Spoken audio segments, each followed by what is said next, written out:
In the last video, we worked out some ideas on a tune that was pretty simple from a harmonic standpoint. Now, this allowed us to work out ideas with scales and arpeggios that didn't really require too much effort to get sounding nice, and like they landed right on the chord changes. For this tune though, we'll be ramping up the difficulty a little bit. We're still basically going to be working inside of the same key as last time, that's B-flat major, but there's quite a few more borrowed dominants to contend with here. This is going to present some challenges, as well as some fantastic opportunities to talk about half-step rules for dominant scales, as well as some different substitution options than we might have seen previously. The core structure of our exploration is going to be the same though. First, we're going to learn the melody as a chord solo. Now these are always great to do as guitarists because they fill up some harmonic space when playing with a trio, and they give us some fun problems to solve. Next, we'll dissect the tune harmonically and melodically by learning some scale and arpeggio options, as well as a set of chords to work on our comping with. And last, we'll learn another improvised solo that demonstrates as many of the conventions of jazz improv as I could possibly fit in there while still maintaining relative ease of playability. Today, we'll be studying one of my personal favorites, the classic jazz standard, There Is No Greater Love.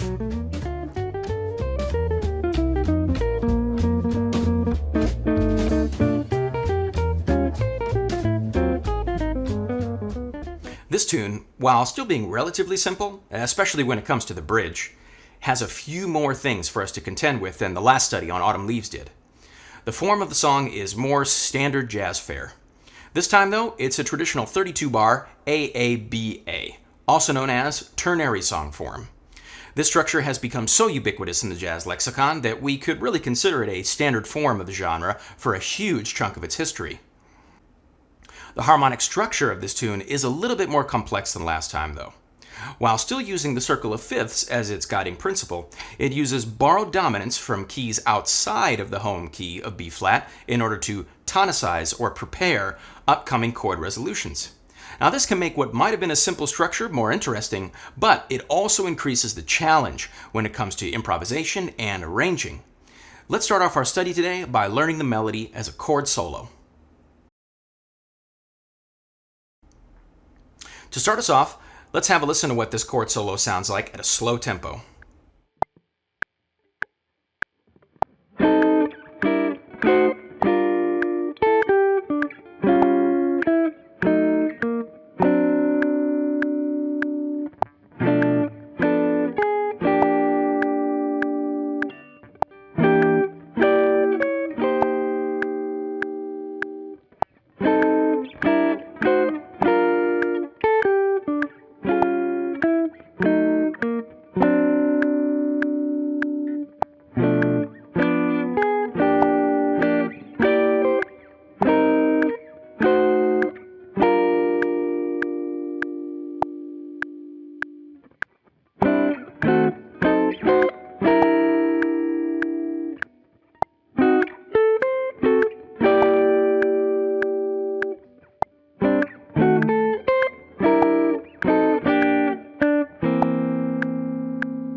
If you look at this song in any fake book, you'll see these pickup notes typically don't have a chord attached to them.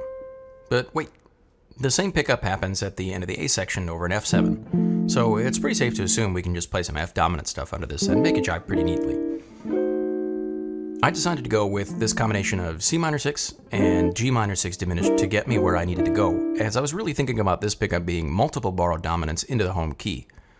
Basically, I said, these first two notes are like an F7 and a C7, with the last note of the pickup being F dominant 7 flat 9 to get me to B flat major, for which I played B flat 6. This is kind of adjacent to an old big band arranging strategy called tonicization. Into the A section, I played some single notes until I got to this, which is just an incomplete B flat minor 6. To get this weird chromatic part of the melody, I played a single note and then came back to the root of the chord here, but I played something weird. Well, not super weird actually. It might sound like a B7, which yeah, it could be, but I was thinking more along the lines of C diminished, which is part of the B flat minor 6 diminished scale. I could have played the next note, B flat, harmonized further inside of that scale, but in this register it sounds kind of muddy, so I figured it's better just to play some single notes. I suppose I could have done it as this partial chord as well, but I wanted to play this tune at a brisk tempo, so I just stuck to the single note. Next, this A flat 7 flat 5 chord I just played as a 3-note voicing consisting of the 3rd and 7th with the melody note on the top. Moving on to the G7 here, I was thinking D minor 6 diminished, and then hung this A flat out to dry to resolve to B flat 6 to keep the melody note of G on top for the next bar. The almost identical strategy in the next phrase is G minor 6 diminished, a single note, D flat, and resolve to E flat 6 in place of this C minor 7. Since the form of this tune is AABA, I didn't really want to trouble myself too much, so I remember that old saying, it's so nice you play it twice. That's exactly what I did. The opening pickup became the one that moves into the second A, and then I just repeated everything again up until the last phrase where I had to change this little bit. Coming off this G dominant phrase, I still landed on the B flat 6 to get into the 2-5 and F here, but the melody note over this C dominant being a D, it was practically screaming for this G minor 6 chord. Then I hung a single note out to dry and played this E flat 6 to start the last 2-5, this time in B flat, to finish the A section. To get myself some tension here, I got an F7 flat 9 by way of this diminished chord, which is part of the B flat 6 diminished scale, and then voila, resolved it to the B flat 6 that it goes to. The bridge then presented some fun and interesting challenges despite its simple harmony. The bridge to this tune is almost entirely this repeating minor 2-5-1 in the relative minor of the home key, G minor. The challenge here was really making the melody jive with the changes while still having it feel light and easy to play at a brisk tempo. Here's how I did it. The first chord being A half diminished, I would normally thinking about C minor 6, but the melody note is a D. That's the 4th. That doesn't really fit. So to accommodate this, I played this chord, which on its face kind of sounds like a G sus, but my thinking is that it's a C minor 6 with a borrowed note on the top, and it's missing the A. So kind of weird. From there, it was much easier to just move the melody through the G minor 6 diminished scale as chords, and then resolve it to this G minor 6 with the B flat on top to fit the melody. The next phrase, starting out with this F sharp in the melody, presented some similar problems.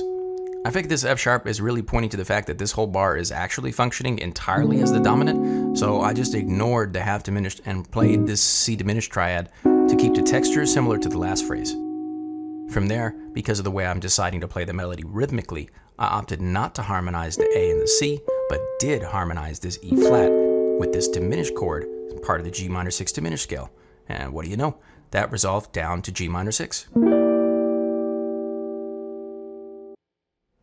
For the second to last phrase of the bridge, I repeated the same tack from earlier, but decided to hold on to this diminished chord for longer, so I could harmonize the last phrase more fully, but using a different harmonic rhythm. It's still G minor 6 diminished though, and that moves into B flat 6 diminished here. Finally, it resolves to this 3-note chord for C7. For the final A section, I just went ahead and repeated the second A section from before. Why reinvent the wheel, am I right? Let's hear how this all sounds up to tempo with the bass and drums backing us up.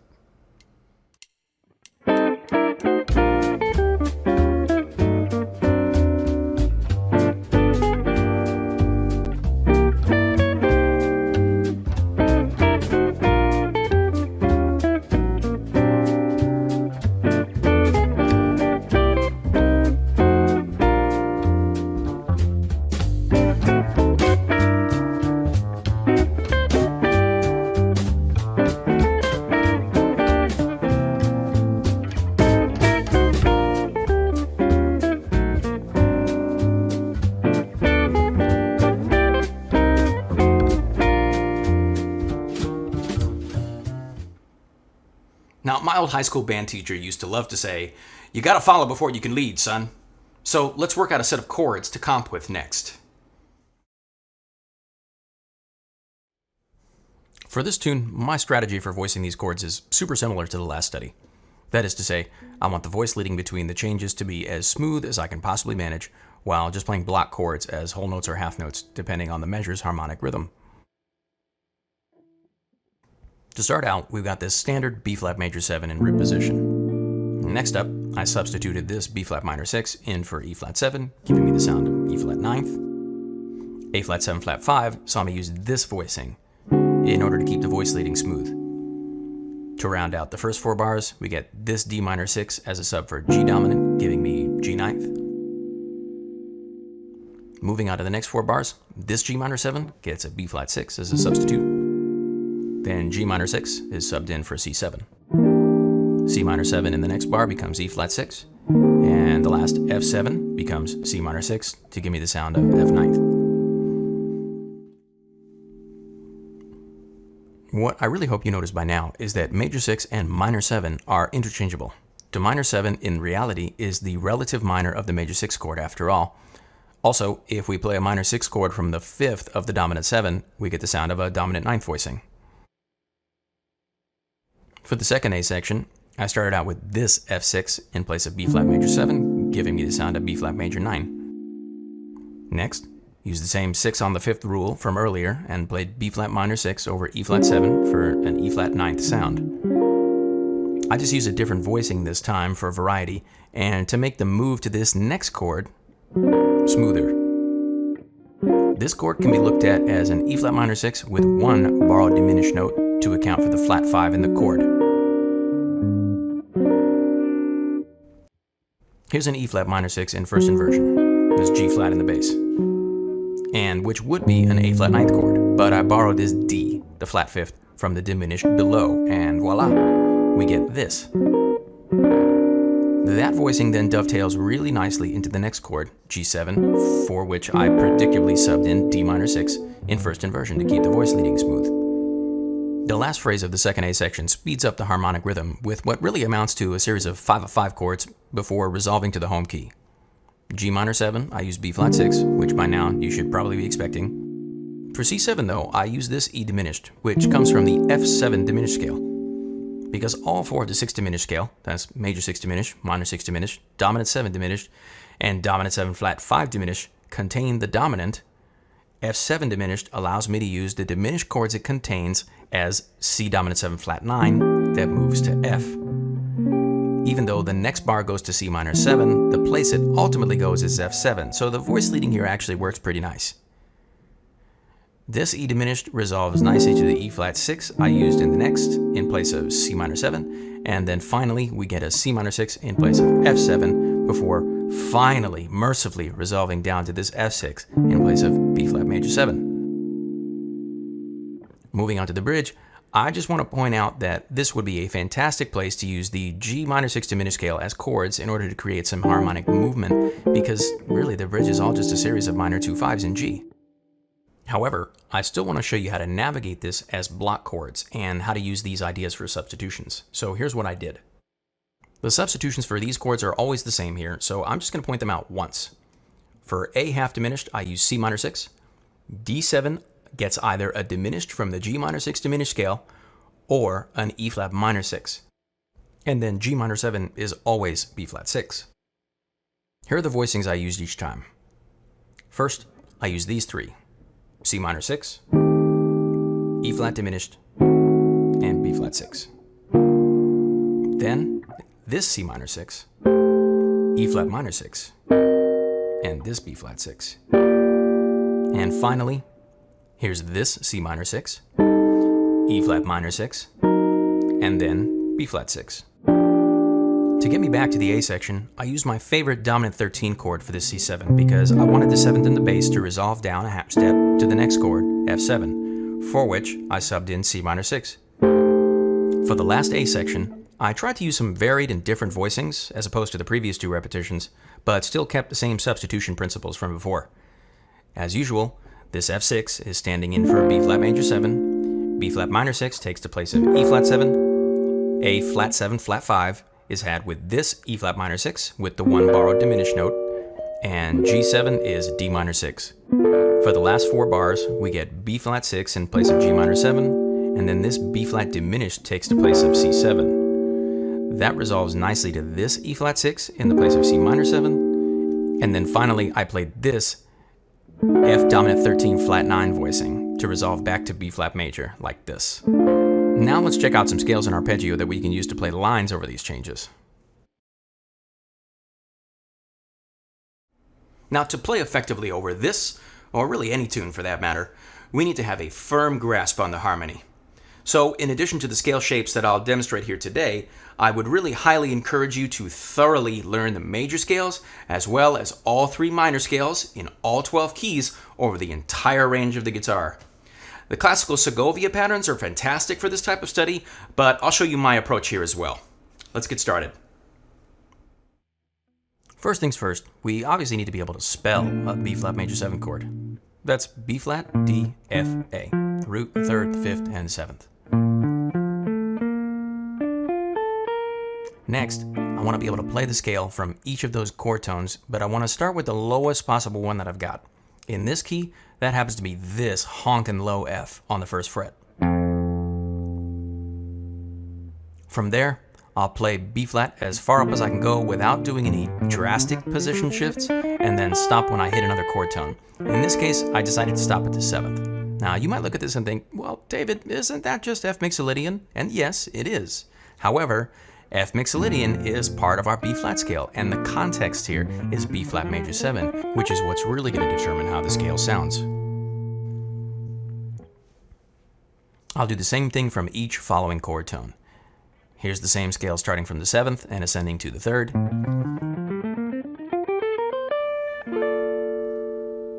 Here's the scale starting from the root and ascending to the 5th. And finally, here it is starting from the 3rd and then ascending to the 5th yet again.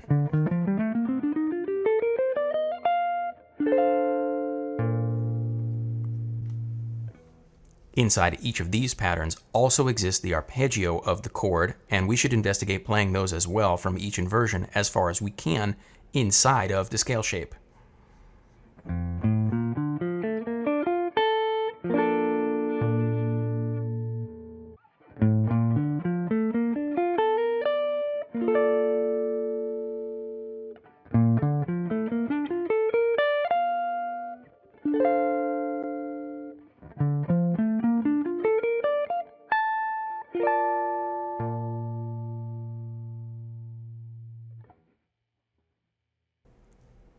Now, check out these 1-octave patterns for all the chord changes in the tune and use the scale method we just went over in order to play them across the entire range of the instrument.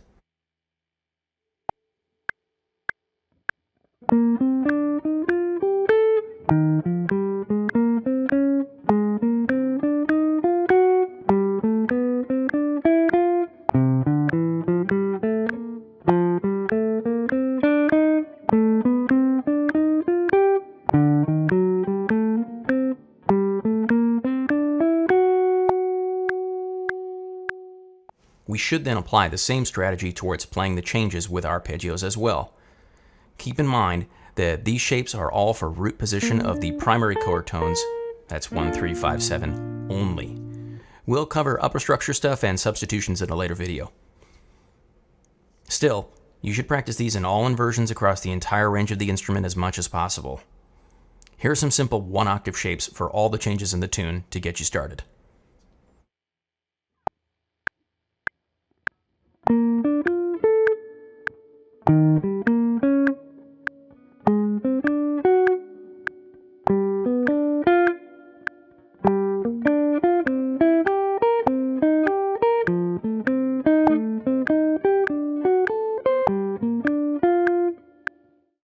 In the last video, we talked about playing through the tune in a few different formats. Today, I'd like to show you an exercise that my old teacher, Larry Kuntz, taught me. Let's play through the tune by linking the different scales and setting some strict parameters. For example, we're going to play eighth notes only and ascend for 2 measures before descending for 2 measures. Each time the chord changes, we're going to continue ascending or descending, but we're going to change our scale as we move. Here's what that would sound like in practice.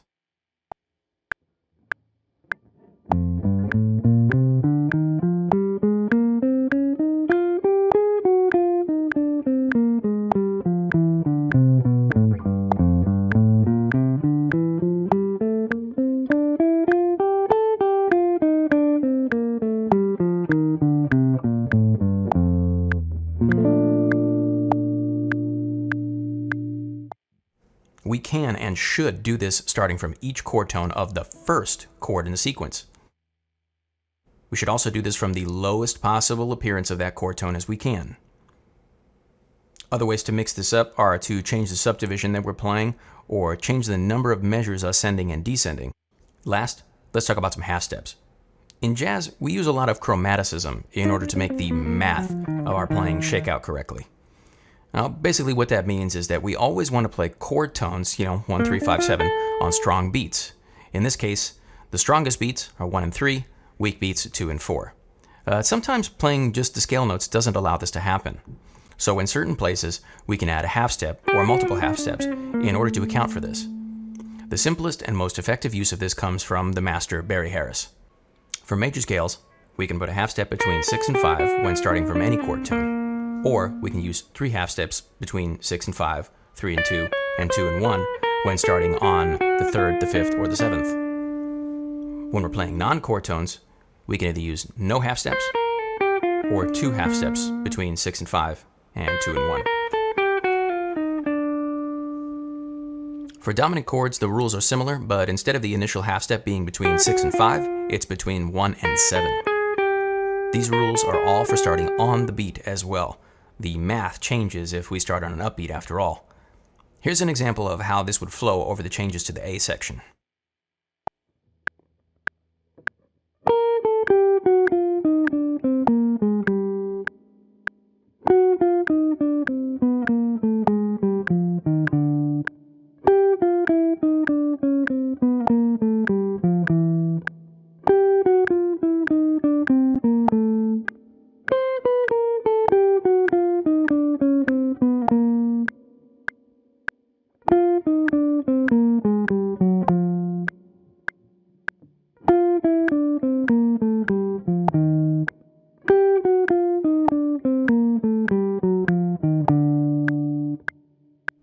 Now let's check out how we can apply all this stuff to a sample improvisation.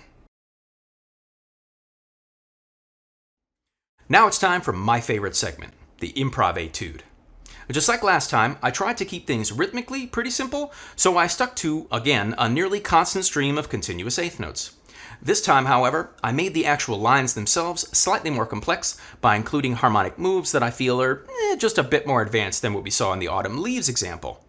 Just like the last video though, I'll do a playthrough of the entire solo so you can hear how I phrase these things by following along with the notation down at the bottom of the screen. Then we'll pick apart some key phrases and go over some of my thought process behind why I played what I did and how the lines work over the chord changes.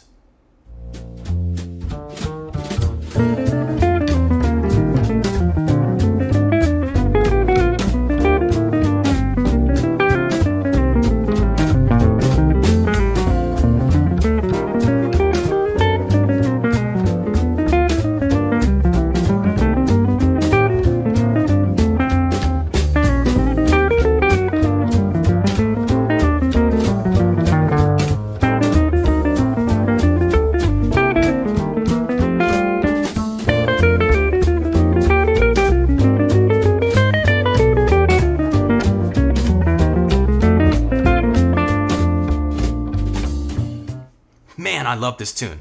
The changes are so fun, and once you get your head and hands around them, it really becomes kind of effortless to play over. Let's check out some of my favorite moments from this solo and see how we can possibly extract them for use in your improvisations. To start out with, let's take a look at the second 4 bars of the first A section. So, despite the appearance of these 2 chords, we can really just see this as a series of 5 of 5 moves resolving to the home key at the start of the second A. Remember, I told you last time that the 2 chord in a 2-5 is more or less a suspension of the dominant? Well, that still applies here. So my strategy here is really thinking about C dominant 7 for 2 bars and then F dominant 7 for 2 bars. This is much simpler and allows us to take advantage of some of those descending half step ideas we went over earlier for dominant scales.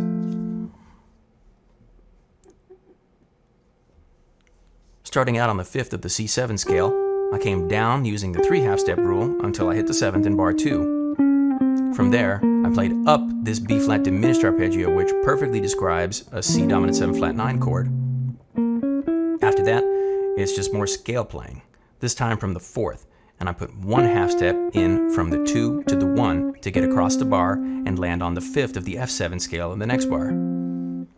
From there, my thinking changed to F dominant 7, and I put in only 1 half step between 3 and 2 before coming down this E flat 6 arpeggio to delay the arrival of this A, the 3rd of the F7, in the next bar.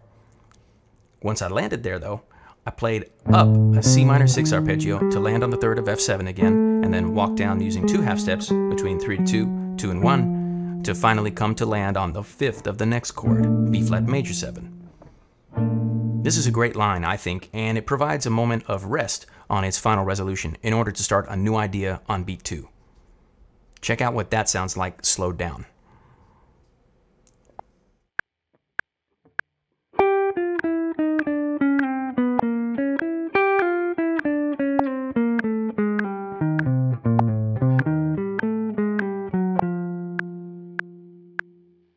Next, let's analyze the last 4 bars of the second A before we move on to the bridge. I'm using the same strategy here as before in that I'm thinking of these 1 bar 2-5 moves as just a bar of the dominant and letting the harmony imply the 2 chord for me. That being said, I did start out by playing a B flat 6 arpeggio in order to land with the E natural, the 3rd of C7, on the strong beat 3 before using some chromatic scale to walk my way up towards the next chord.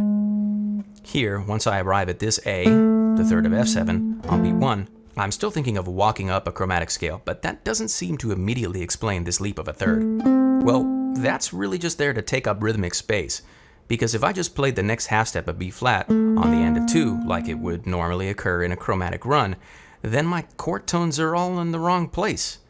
So this C is really just a half step of sorts to take up the space so that the next correct scale note lands on the beat. From there, I can continue in actual half steps to reach the 5th of my F7, and then play a C minor triad up. That lands me on the 9th of F7, and I can use more half steps to get down to the 5th of B flat, and then I play this phrase. Basically, I start on the 5th and play these scale degrees. 7, 1, 4, 3. Once I hit the 3rd, I then drop down and play a major triad off the 5th of B flat, which lands me on the 9th for a really nice but somewhat deliberately ambiguous end to the phrase. This is a bit of standard bebop language that we'll get more deeply into in another video, so stay tuned. Check out how this section sounds slowed down.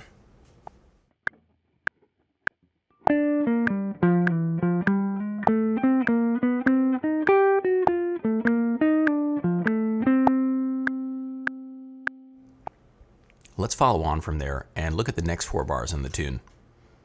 Harmonically, these 4 bars are much simpler with way fewer half-step rules, but we start out with a pickup from the and of 3 that surrounds the 3rd of the half diminished on the beat 1 of the next bar. In case you're unaware, this is a standard tactic in the bebop world where we can play chromatically around a target note in order to make sure that it lands in the place that we want it to, which is usually on the strong beat. In this case, I then played up a C minor triad to describe the rest of the A half diminished chord here. Now you might be thinking, hey, wait a minute, that's a C minor 7, dude. You've got a B flat right there, see? Well, you would be right, except B flat doesn't really fit here, so in my head that note is part of the D7 flat 9 scale that comes next, and it just happens to delay the resolution rhythmically enough so that I land on a chord tone on the beat 3. From there, I then just walk down the 7 flat 9 scale until I hit the root, which becomes the 5th of this next G minor 7 chord, off of which I played down a G minor 6 chord so that I could land on the 7th on beat 3 and start walking my way back up towards the 3rd of A half diminished, which I hit on beat 1 of the next bar. Once I get there, it's more simple scale playing, this time entirely inside of the 7 flat 9 scale, walking down until I hit the 7th of G minor 7. Once I arrived there, I used some rules from the C7 scale so that I could land on this D on the and of 2 as a push into the strong beat 3 to finish the phrase with some syncopation. Let's play through that section under tempo so you can get a better listen.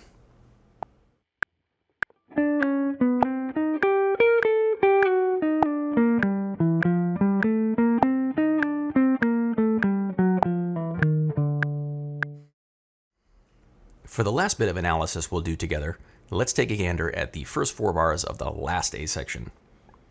I started out on the 3rd of B flat and came down the scale to the 6th, and then use some half steps to get to this E flat 7. At first blush, you might think, hey David, you broke the rules that you told me about earlier. What the heck is going on here? Well, it's not exactly as it appears. See, if we contextualize this as me playing F dominant 7 scale over B flat major, then these half steps are fine, see? They end up being 2 to 1 and then 1 to 7. I didn't do the one from 3 to 2 because A natural landed on an upbeat in this example. You could also justify it like this. I'm really playing descending B flat major and put the half step between 6 and 5, and then I just needed an extra one to get to a chord tune of E flat. Personally, I like the F7 explanation better since it's more elegant.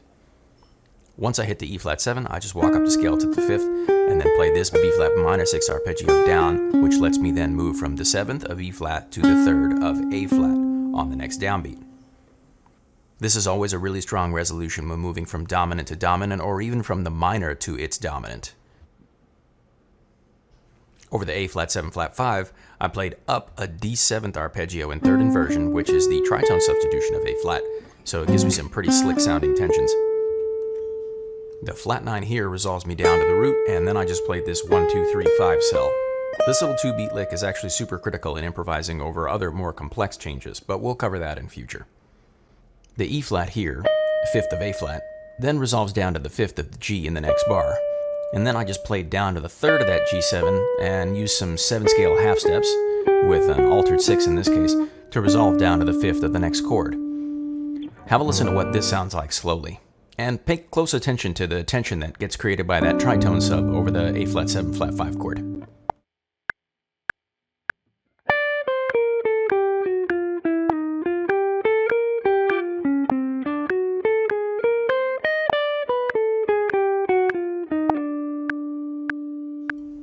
Like I said at the start, this one is just a bit more harmonically dense than our last study, so don't feel too bad if some of these concepts fly a little bit over your head at first.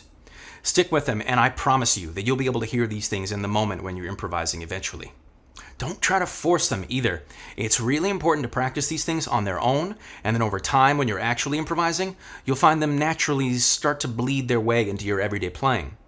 As always, you should take some time and write some lines on these changes yourself, using the scales, the arpeggios, and the rules that I taught you earlier.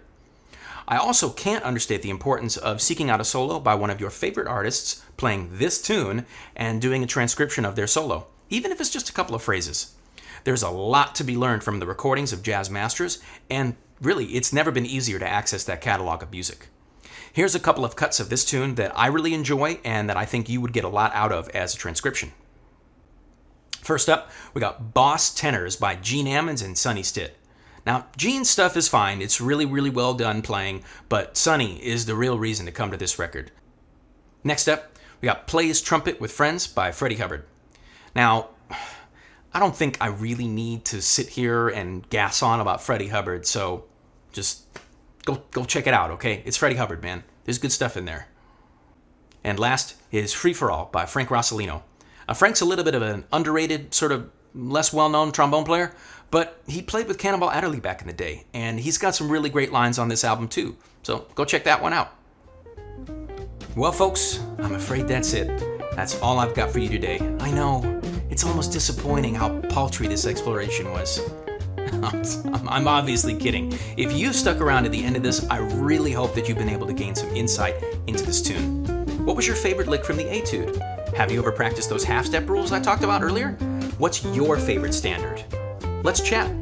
Drop a comment for me down below and let me know what you think of these videos. I'd seriously love to hear from you. If you enjoyed this, be sure to like, subscribe, and hit that bell so you don't miss an upload. If you absolutely crave more of this content, you can head over to my Patreon page where I've uploaded a solo guitar performance of this tune, as well as the full PDF of all the content in this video, including the backing tracks for you to practice against.